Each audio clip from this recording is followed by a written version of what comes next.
how to add secret message link on Facebook profile.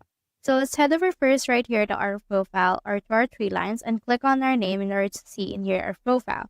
So what you can do is you can head over and click on this edit profile and then scroll down until you can see in here the links. Click on this edit right here, and then from in there you can click on this add website.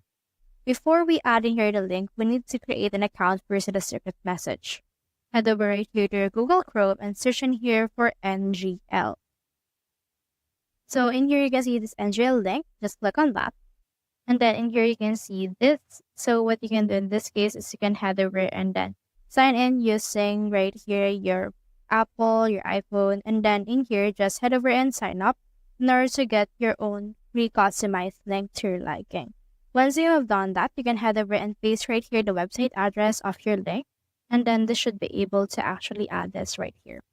So that's how you add secret message link on Facebook profile. Hope we help.